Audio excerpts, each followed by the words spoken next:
Hello everyone, this is Anjil and you are watching a beautiful and amazing सा channel AK दर्द का मारा। तो बेटा आज स्टार्ट करने जा रहे हैं ह्यूमन रिप्रोडक्शन का लेक्चर फोर्थ। ठीक है, पहला लेक्चर हमारा इंट्रोडक्शन पे बेस्ड था।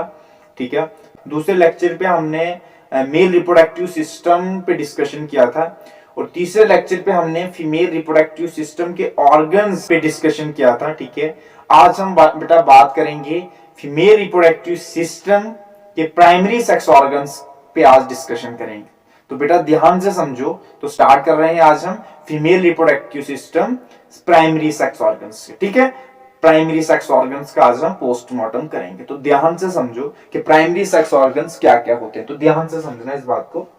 हमारे पास क्या है बेटा, ह्यूमन रिप्रोडक्शन का बेटा फीमेल रिप्रोडक्टिव सिस्टम का हम बात कर रहे हैं बेटा।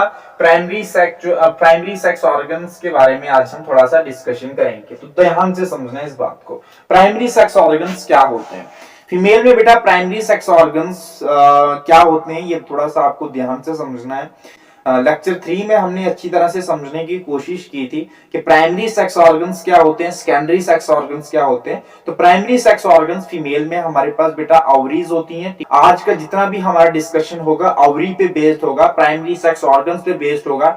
इसके अंदर क्या क्या प्रोसेस चलता है उस पे हम डिस्कशन करेंगे अच्छी तरह से।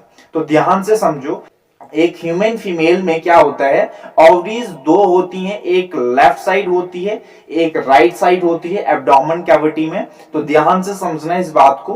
ठीक है, इसको हम पियर स्ट्रक्चर कहते हैं। ठीक है, तो ध्यान से समझना हम किस तरीके से इसको एक्सप्लेन करेंगे। तो हमारे पास क्या है, ध्यान से समझना इस बात को। ठीक है, the primary sex organ with the pairs of ovaries. ठीक है, प्राइमरी सेक्स ऑर्गन्स हमारे पास क्या है बेटा, पेयर्स ऑफ ओवरीज।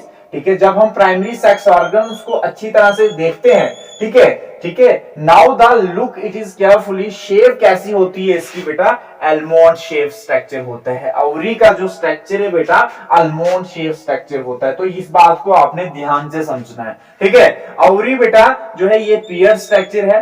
ठीक है, ओवरी जो हमारे पास है क्या है, कैसी होती है, पेयर स्ट्रक्चर होता है। मतलब पेयर्स का मतलब ये है, इसका मतलब हमारे पास क्या है कि यहाँ पर दो ओवरीज होंगी। ठीक है, दो ओवरीज होंगी एंड दूसरी चीज इसमें क्या है, इट इज अटैच बेटा टू एब्डोमेन वॉल कैविटी के साथ अटैच होती है बाय मेसोवेरियम्स।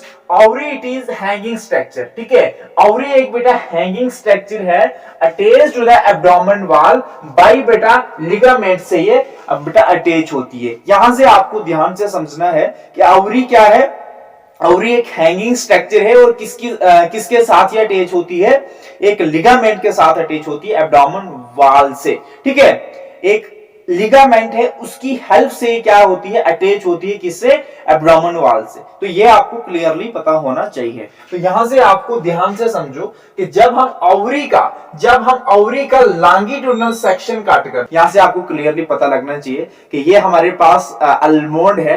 तो अल्मोंड को हम ऐसे नहीं काट करेंगे, हम अल्मोंड को ऐसे काट करेंगे। लॉन्गिट्यूडिनल सेक्शन जब इसका काट करेंगे तो हम इसके अंदर क्या क्या देखेंगे, मतलब हम ओवरी के अंदर क्या क्या देखेंगे। ध्यान से समझना बात को। देखो हमारे पास क्या है कि जब हम ओवरी का लॉन्गिट्यूडिनल सेक्शन को काट करते हैं तो हम क्या क्या देखते हैं ओवरी के अंदर, मतलब बेटा this is the almond shape structure. ठीक है, ये हमारे पास अल्मोंड शेप स्ट्रक्चर है विच इज लाइनेड बेटा दो स्पेशल सेल्स के साथ बेटा ये लाइनेड है। दिस इज कॉल्ड एज बेटा जर्मिनल एपिथेलियम। उसको हम क्या बोलते हैं, जर्मिनल एपिथेलियम। नेचर क्या होता है जर्मिनल एपिथेलियम का, नेचर होता है बेटा जर्मिनल एपिथेलियम का दैट इज कोबाइडल एपिथेलियम। यहां से आपको क्लियरली पता होना चाहिए कि ये जो हमारे पास बाहर वाले सेल्स हैं बेटा, ये जो बेटा बाहर वाले सेल्स हैं इनको हम बोलते हैं जर्मिनल एपिथेलियम। ठीक है, इनको हम बोलते हैं जर्मिनल एपिथेलियम। इनको हम स्पेशल सेल से जान के इनको हम बोलते हैं germinal epithelium. That means outer part of the ovary is called beta cortex।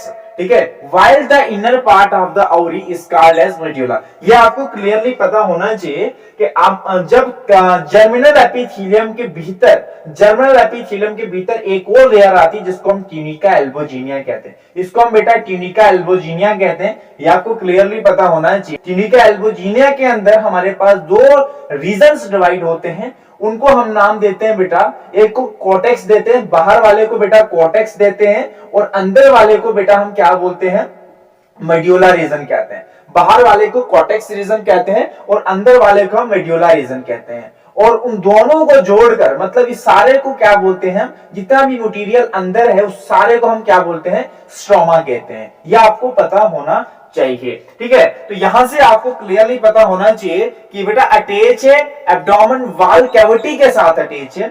किसकी हेल्प से, ये जो जर्माइनल एपिथेलियम है इसी की हेल्प से हम जो आवरी है वो अटैच है किसके साथ, मिजोवेरियम मतलब ये जो आवरी है बेटा, ये जो आवरी है तो इसकी हेल्प से ये जो एपिथेलियम है जर्मिनल एपिथेलियम है इसकी हेल्प से अटैच है किसके साथ बेटा, एब्डोमेन वॉल के साथ अटैच है आवरी, ठीक है। यहां से आपको ध्यान से समझना है कि सेकंड लेयर जो आती है बेटा, सेकंड लेयर, इस लेयर को बेटा हम बोलते हैं ट्यूनिका एल्बोजिनिया, ठीक है। Second layer is called as tunica albuginea and third one is called cortex, ठीक है। और कॉर्टेक्स में बेटा प्रेजेंट है कुछ सेल्स, कॉर्टेक्स में बेटा कुछ सेल्स प्रेजेंट होते हैं। और कॉर्टेक्स रीजन जो है बेटा सबसे पहले प्रेजेंट होते हैं बेटा छोटे छोटे सेल्स के ग्रुप्स। देखो यहां पर छोटे छोटे सेल्स के ग्रुप यहां पर प्रेजेंट है, विच इज कॉल्ड एज बेटा फॉलिकल्स। उन्हें हम क्या बोलते हैं बेटा, फॉलिकल्स कहते हैं। ध्यान से समझना इस बात को कि then the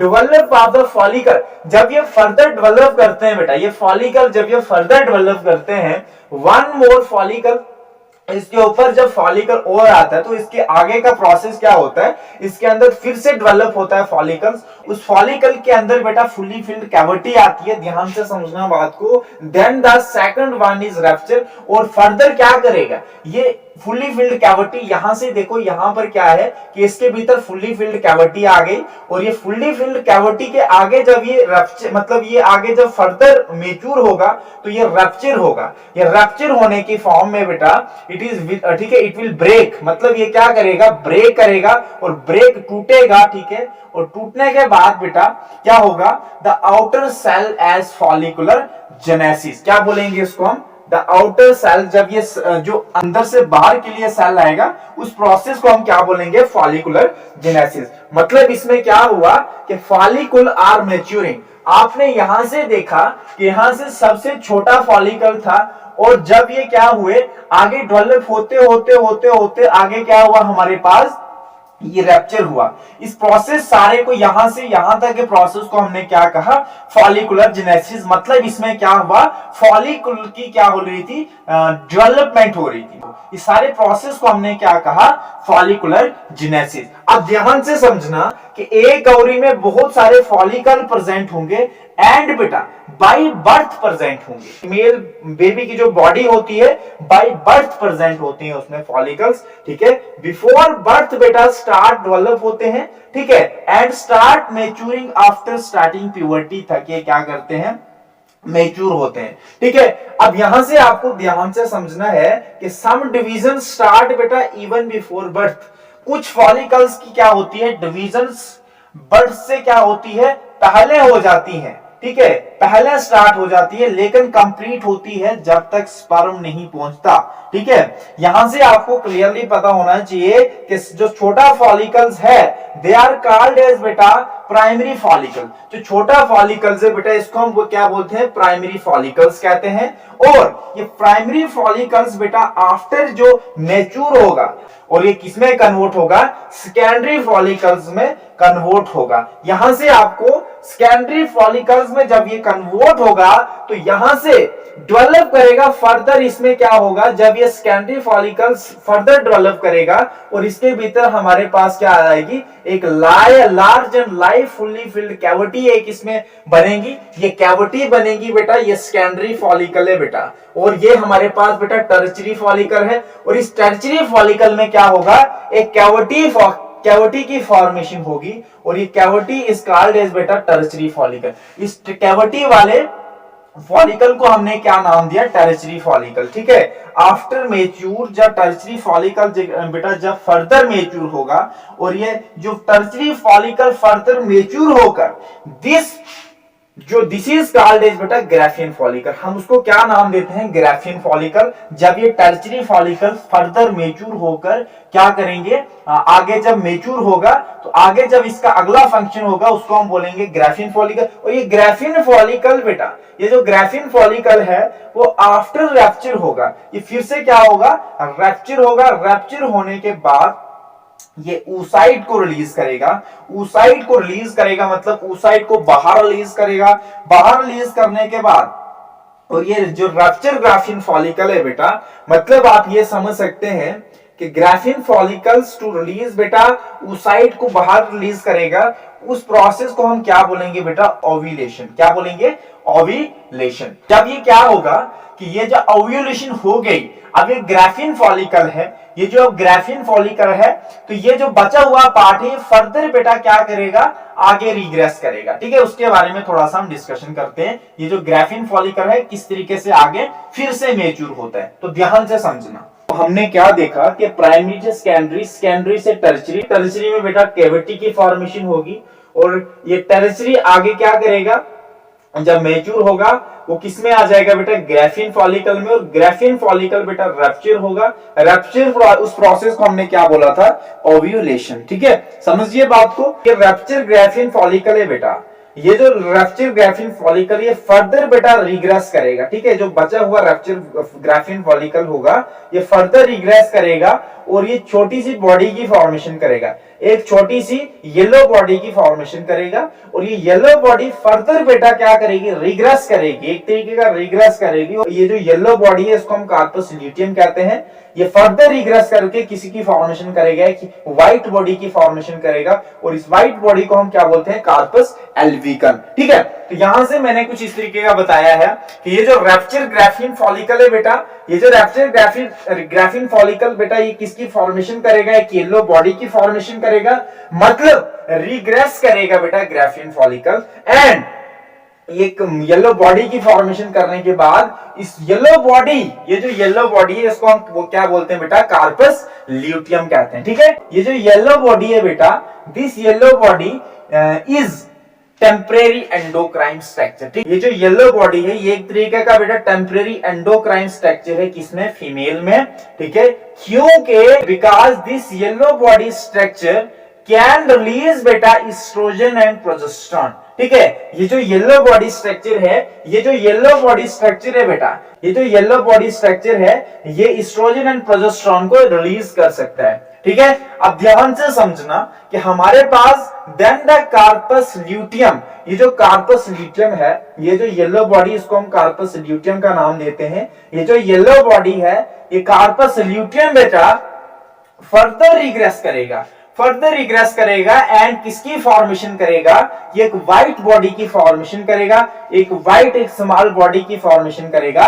end this is called as बेटा कार्पस एल्बिकम, और इसको हम क्या बोलते हैं बेटा, कार्पस एल्बिकम बोलते हैं। ठीक है, कार्पस एल्बिकम कहते हैं। ध्यान से समझो, मतलब आप ये समझ सकते हैं कि हमारे पास क्या हुआ कि ये प्राइमरी फॉलिकल बेटा कन्वर्ट होंगे सेकेंडरी फॉलिकल में, और सेकेंडरी फॉलिकल कन्वर्ट होगा बेटा टर्शियरी फॉलिकल में। टर्शियरी फॉलिकल, सेकेंडरी फॉलिकल्स में भी कैविटी की फॉर्मेशन हुई लेकिन पूरी तरह से शो अप नहीं हुआ था। ठीक है, ये जो कैविटी की फॉर्मेशन हुई थी सेकेंडरी फॉलिकल्स में भी हुई थी लेकिन पूरी तरह से शो नहीं हुई थी। और जब ये सेकेंडरी फॉलिकल कन्वर्ट होगा बेटा टर्शियरी फॉलिकल में, टर्शियरी फॉलिकल में बेटा फुली फिल्ड कैविटी, मतलब पूरी तरीके से कैविटी की फॉर्मेशन हो चुकी थी। और ये जो टर्शियरी फॉलिकल है ये कन्वर्ट होगा बेटा ग्राफियन फॉलिकल में, और ग्राफियन फॉलिकल जब पूरा मैच्योर होगा और ये बेटा रिग्रेस करेगा, ब्रेक डाउन होगा, और ये क्या करेगा, oocyte को बाहर के लिए रिलीज करेगा। जब ये oocyte को बाहर के लिए रिलीज करेगा और जो इसका ग्राफियन फॉलिकल का बचा हुआ हिस्सा है वो फर्दर बेटा मेच्योर होगा, फर्दर रिग्रेस करेगा, वो किसकी फॉर्मेशन करेगा बेटा, एक येलो बॉडी की फॉर्मेशन करेगा जिसको हमने नाम दिया कार्पस एल्बिकम। और ये कार्पस एल्बिकम फर्दर मेच्योर होगा और किसकी फॉर्मेशन करेगा, मतलब फर्दर रिग्रेस करेगा और किसकी फॉर्मेशन करेगा, एक स्मॉल व्हाइट बॉडी की फॉर्मेशन करेगा, कार्पस एल्बिकम की फॉर्मेशन करेगा, मतलब व्हाइट बॉडी की फॉर्मेशन करेगा। समझ गए बात को। यहां से हमने क्या देखा, अभी तक हमने क्या देखा कि cortex is line defined by beta tunica albuginea, then cortex consists of the developing follicle, primary to secondary, secondary to tertiary, tertiary to Graafian, then Graafian is going to be rupture, and after rupture is going to be formed beta carpus luteum की formation होती है, and then make beta carpus albicans, and carpus albicans is also called beta white body। समझिए बात को। तो अभी हम बात करते हैं बेटा मेड्यूला रीजन की, कॉर्टेक्स रीजन की अच्छी तरह से हमने स्टडी की। अब बात करते हैं बेटा मेड्यूला रीजन में। मेड्यूला रीजन में आपको क्या क्या दिखने के लिए मिलता है? मेड्यूला रीजन में बेटा आपको बहुत सारे ब्लड वेसल्स में दिखने के लिए मिलेंगी, ठीक है, कनेक्टिव टिश्यू, ठीक है, मसल्स, फाइब्रिक, ठीक है, इलास्टिक फाइबर वगैरह सारा कुछ आपको इसमें देखने के लिए मिल सकता है, ठीक है, मेड्यूला रीजन में। तो ध्यान से समझो, यहाँ पर कुछ इस तरीके का बताया है कि इसमें हमारे पास क्या होगा, रीजन्स विल बेटा consist of secretions blood vessels, ठीक है, there is going to be बेटा loose connective tissues, ठीक है, इसमें हमारे पास is called as बेटा smooth muscles, ठीक है, ठीक है, उसको हम क्या बोलते हैं बेटा, is called as बेटा stroma, ठीक है, and there is going to be some muscles as well with present many blood vessels present in medulla, blood vessels they lose connective tissue and they are going to be smooth muscles, ठीक है, fiber and they are going to be some elastic fiber। तो यहाँ पर totally stroma में आपको tissues दिखेंगे, connective tissue, blood vessels, बहुत सारे ब्लड वेसल्स दिखेंगे आपको, मसल्स दिखेंगे, ठीक है, और इसमें क्या होगी, बस इस कंडीशन के सिक्रेशन आपको देखने के लिए मिल सकते हैं, ठीक है। आई होप आपको ये समझ में आ चुका होगा। तो अगर आपको समझ में आती है तो प्लीज लाइक करें, ठीक है, हमारे चैनल को सब्सक्राइब करें, ठीक है। ठीक है, अगला हमारा जो टॉपिक होगा, जो हमारा टॉपिक होगा वो होगा बेटा फॉलिकुलर जेनेसिस। हमारे प्राइमरी सेक्स ऑर्गन पे ही होगा, that is follicular genesis. Follicular genesis को अच्छी तरह से हम समझने की कोशिश करेंगे अगले लेक्चर में, ठीक है। तो आज का बेटा यहीं पर समाप्त करते हैं। अगर आपको हमारा कंटेंट अच्छा लगता है, वीडियो को लाइक करें, चैनल को सब्सक्राइब करें, ठीक है, ज्यादा से ज्यादा शेयर करें, ठीक है। तो आज यहीं पर समाप्त करते हैं, ठीक है। पढ़ते रहिए, खुश रहिए, ऑल द वेरी बेस्ट।